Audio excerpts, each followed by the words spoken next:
Welcome back to How to Craft Fair. Today I'm going to take you through my craft fair checklist. It's everything that you'll want to remember to bring to your next event. Today's video is also episode number 6 in the How to Become a Craft Fair Vendor series, and I'll have a link at the end of this video so that if you want to check the rest of the videos out in that series, you'll be able to do that. In addition, I have a link in the description of this video that's going to take you to the resources section of my website where you can download the checklist for free. So you can download it, keep it on your computer, print it out before each show. Whatever you want to do, it's in the link below in the description and it's free. So without further ado, let's go ahead and get started. Okay, so I have my checklist divided into 6 major sections. The first is going to be your setup basics. The second section is your marketing essentials. The third section is checkout items. The fourth section is hardware and tools. The fifth section is odds and ends. And then finally, there is accessories. So those are the 6 sections that we're going to break down in detail today. All right, so if we start with the setup basics, the first thing that you're going to want to do, of course, is bring plenty of inventory. And there are a couple of different ways to try to gauge how much inventory you need to bring for an event, but you really want to try to base it off of the attendance if possible. So try to figure out what the expected attendance is going to be for the event and kind of go from there. But of course, you're going to want to bring more inventory really than you think that you'll need, because as the day goes on and as people start to make purchases from your booth, you're going to want to basically replenish your stock throughout the day so that your booth remains full. It looks full, it doesn't look half empty and kind of picked through and things like that. So be sure to bring plenty of inventory to your next event. Another thing as far as the setup basics goes is that you're going to want to bring things that covers all price points. So you want inexpensive items, you want medium priced items, and then you want to bring a few items that are kind of in the higher price range. So you want to cover all 3 of the major price points at your booth. Okay, and then for the other setup basics, of course, you're going to need tables. So you want to have a wide variety of tables because different craft fairs have different booth sizes. So you want to have a little bit of versatility as far as how you set your booth up. And of course, what I recommend is learning what your booth size is ahead of time so that you know how you're going to set it up before you even get to the event. So you want to have that kind of game plan and ready to go. Okay, for this event, I'm going to bring like a 4-foot table and an 8-foot table, or a 6-foot table and a 4-foot table. Like you want to have that kind of figured out before you get to the event. All right, so before we dive into the next item, I will mention that I am going to recommend a few different specific items that are on Amazon that would benefit your booth. A few things that I found, a few things that I've used before that are high quality, or I believe something that will benefit you at your booth. So this next item we're going to talk about is table coverings. So I do have a link in the description of this video to a table covering that is really nice because it comes in a 4, 6, and 8-foot variety. There's 40 different colors, and you do get a discount for purchasing more than one table covering. So for example, if your setup has like a 6-foot table and an 8-foot table, you can kind of mix and match things to get a discount. But these specific table coverings are stretch coverings.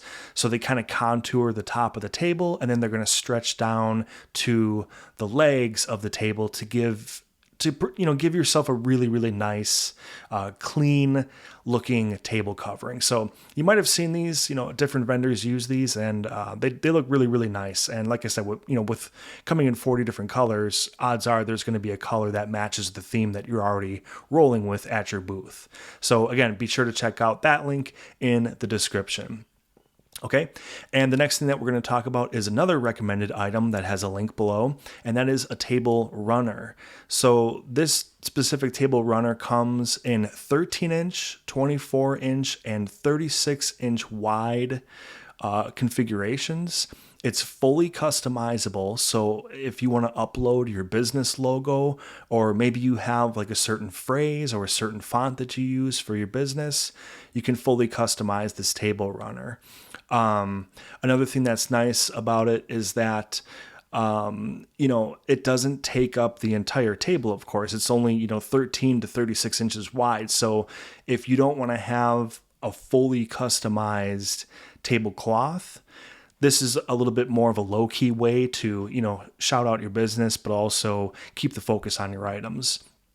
With this particular item, I do want to make a note that once you get it, you will have to kind of iron out the creases in this table runner, because that's really the only drawback about this specific item, is that when they ship it, they fold it up, and when you unfold it, you just got to get those creases out. But otherwise, this is a really, really nice way to market your booth in kind of a subtle fashion. Okay, so then the next thing that we're going to talk about is a chair. So what I recommend people to do at their booth is stand. And if you can, try to stand as much as you can at your booth.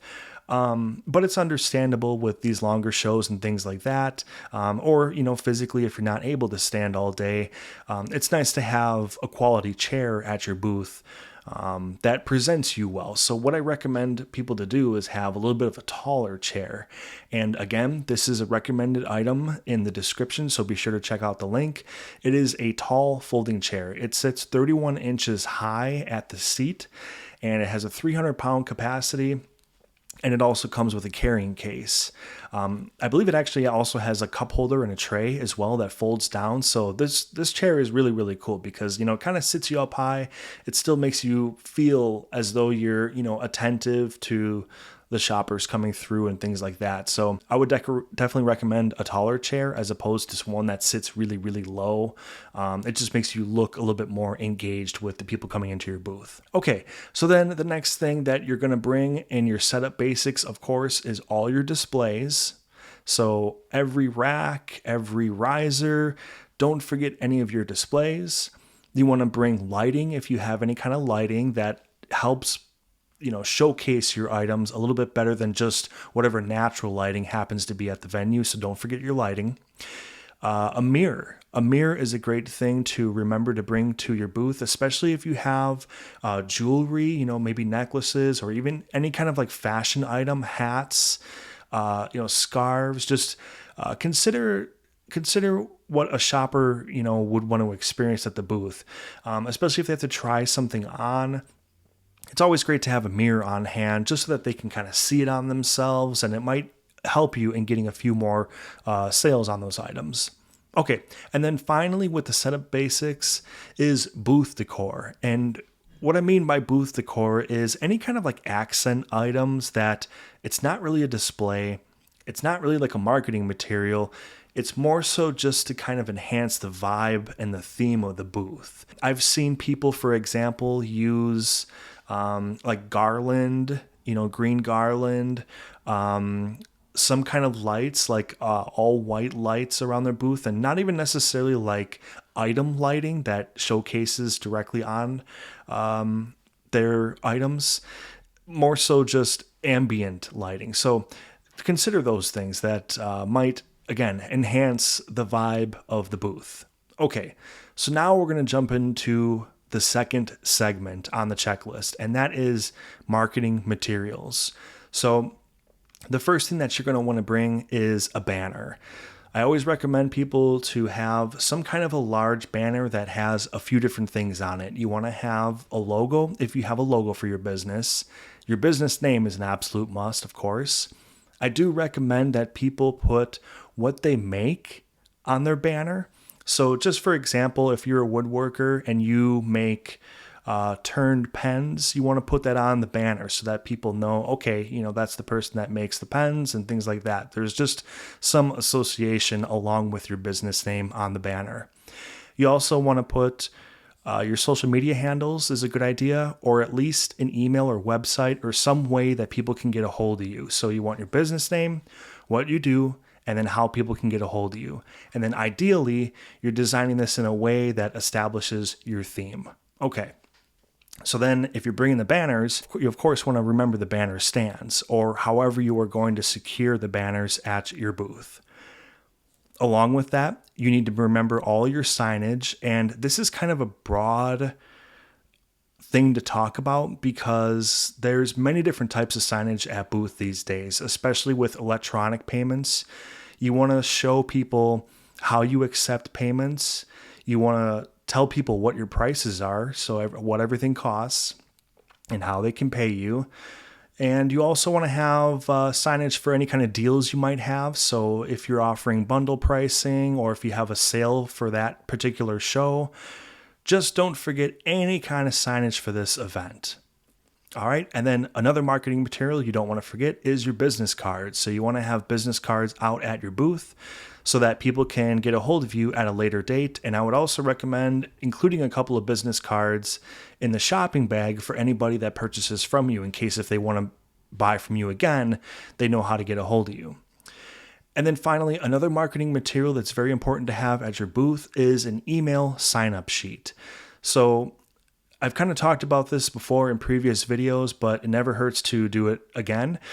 And in this day and age, when everybody is at the mercy of algorithms on social media and their posts being limited to a very small number of their actual followers, it has never been more important to have an email sign-up sheet, an email list of followers, because when you email, say 300 people are going to get that email. There's no algorithm to battle against. Okay. So at your booth, you want to have an email sign up sheet. And on that sheet, you want to have a few things. You want to have a spot for people to put their name, to put their email, and then what you are going to offer as far as these emails, that's called a disclosure. And you need to put this on your sign-up sheet somewhere. And that basically lets the person know how you're going to use your email, how you're going to contact them. So you want to have a disclosure on there just to keep things, just to do the right thing, I guess I would say. All right, so now the next segment that we're going to jump into is your checkout items. So this is everything that you're going to need in order to process a transaction. So of course, the old reliable, you want to bring cash and change. So it's not ideal for somebody to say, drop $100 bill on you at your booth. Some people don't even accept large bills like this, but if you're going to, you have to be prepared to have all kinds of different denominations of change so that you can make it through the entire day and still be able to accept these cash transactions. So don't forget that, the cash and the change. You also need a place to keep all of this. So there's basically two main options that you can go through. You can keep an apron on yourself, or you can have a cash box. Personally, I would recommend the apron over the cash box because the cash is going to be on you at all times. You know that it's going to be secure. And a cash box, while it's nice, it is one more thing that you're going to have to pay attention to and kind of safeguard throughout the day.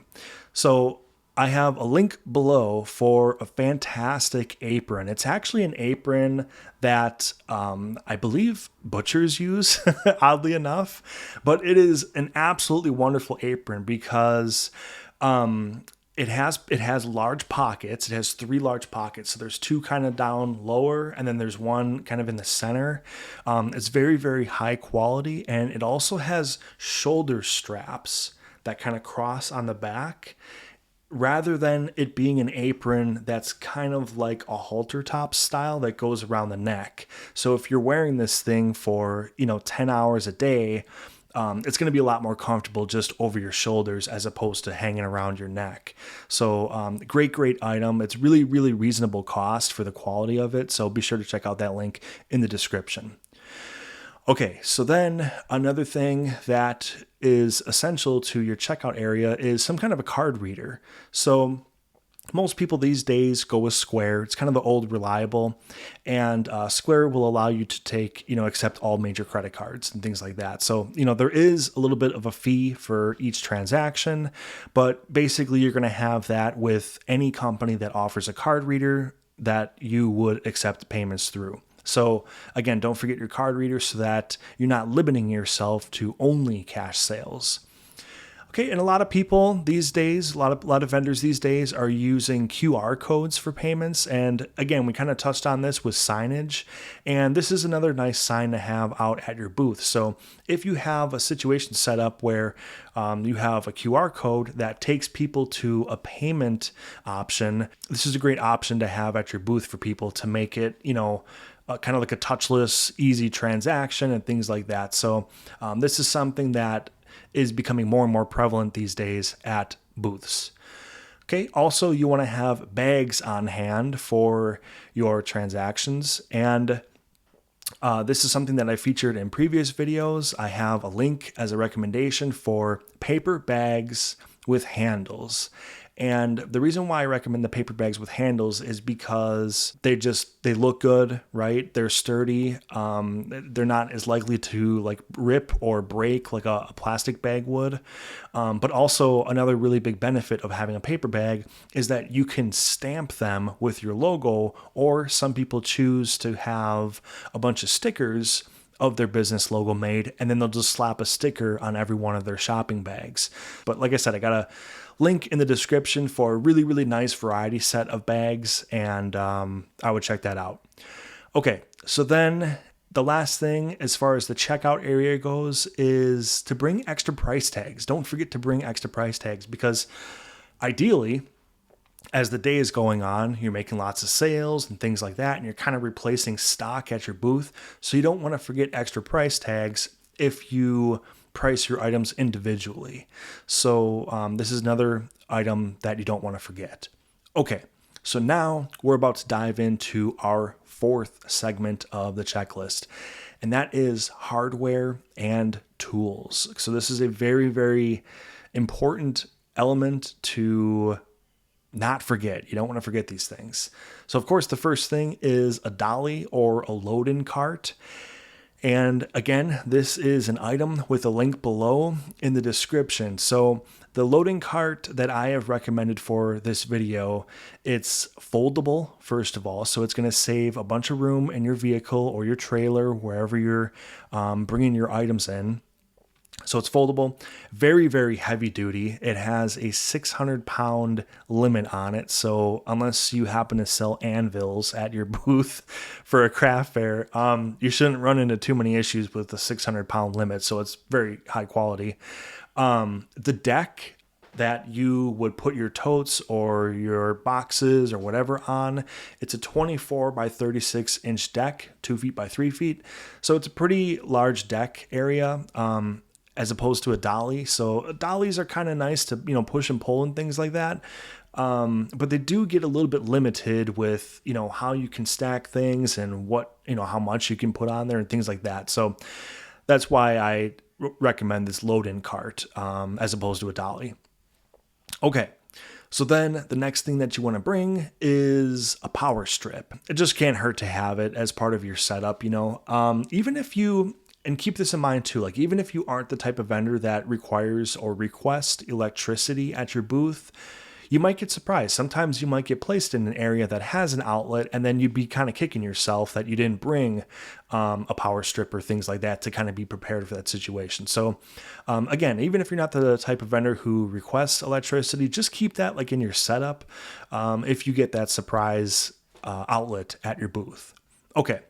So then the next thing that you should consider, and my final linked recommendation in this video, is going to be a portable power bank. Now, these are becoming more and more important, and they're kind of being looked at as an investment from vendors these days. So most art and craft fairs are going to charge you extra per day to have electrical access at your booth.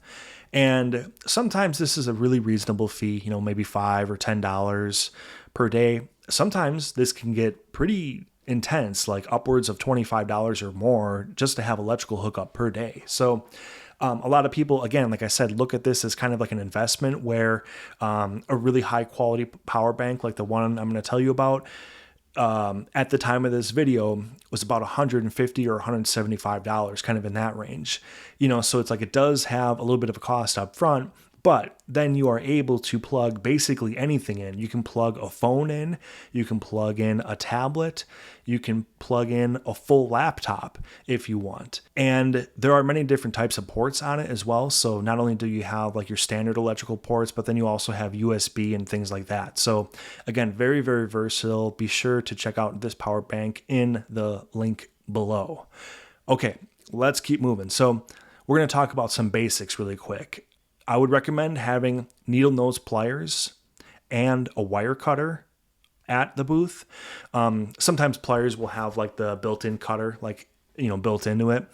But that's, handy, of course, when you have zip ties or things like that to deal with. Okay, and then you also want to have scissors at the booth. You want to have a lint roller, pens and markers, tape and glue, paper clips, zip ties, and trash bags.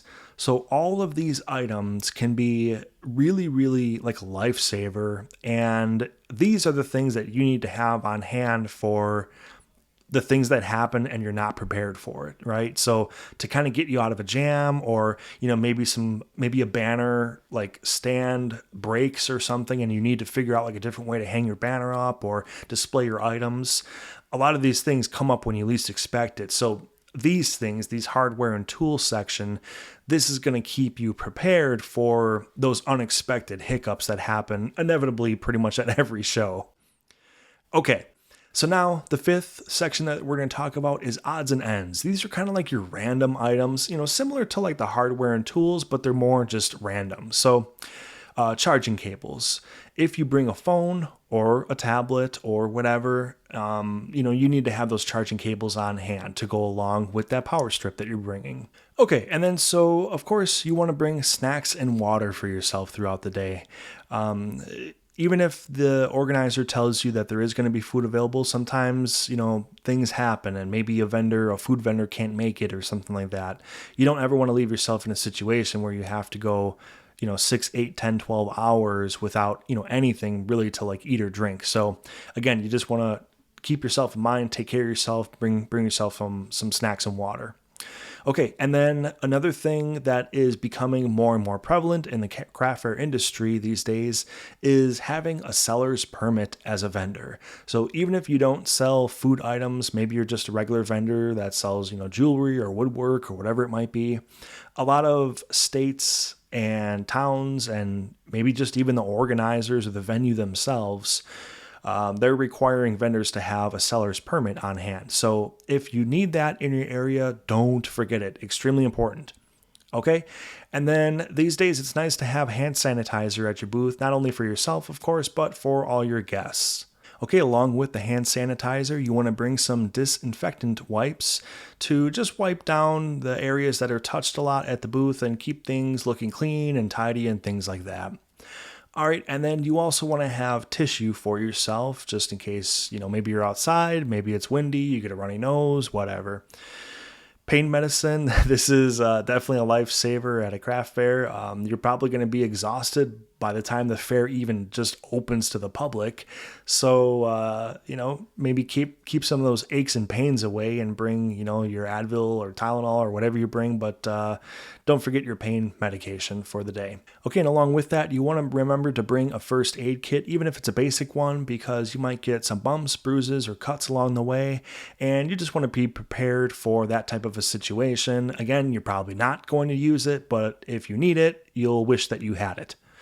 Okay, and then you want to have a notebook behind your booth. So throughout the day, I guarantee you that you're going to think of a million different things that, you would like to do better next time, or just general observations or things like that. You definitely want to have a pen and notebook behind your booth so that you can keep some notes along throughout the day and then look back on them to improve and get better next time. Okay, and my last recommendation for odds and ends is comfortable shoes. This is extremely important. Some vendors will actually bring 2 pairs of shoes at a craft fair. They'll have like the shoes, they're more rugged for when they're loading in and setting up. And then when they're standing all day, they're wearing, comfortable, more presentable shoes during that portion of the day. So even if you have to bring 2 shoes, don't feel bad about it. A lot of vendors do this.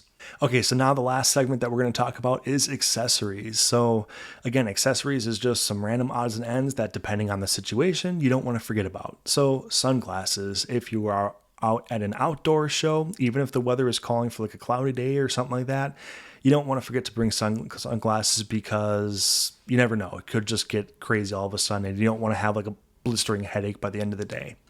Okay, and sunscreen. Along with that, if it becomes very sunny outside, you're going to be sitting out there, standing out there for a really, really long time, and you just want to protect yourself and, again, keep yourself in mind. In addition to the sunglasses and the sunscreen, you should also consider bringing a hat if you are outdoors. So if it's a windy day, if it's a sunny day, a hat can help to kind of keep things at least in control. Okay, and finally, you should be wearing your items if possible. So if you sell something that people can wear, you should be wearing it too. Show people why it's awesome. All right, so this is the craft fair checklist. Now, I have kept the certain sections blurred along the way because I didn't want to reveal the entire thing at the very beginning of the video. But again, if you've hung with me this long, check out the link in the description that's going to take you to my website, and you'll be able to download this checklist for free to keep on your computer, to print out before each show. Whatever you want to do for it, it's yours. Also, be sure to check out all the links of the recommended items. I did research these quite heavily and have used some of these myself personally. So again, I would recommend that you check out all the links as well. So thank you again for hanging with me this entire time. I hope that this checklist helps you feel more prepared before your next craft fair so that you don't forget anything that you will need. Again, this is the 6th episode in the How to Become a Craft Fair Vendor series. To check out the entire playlist, click this above, and thank you all so much for watching.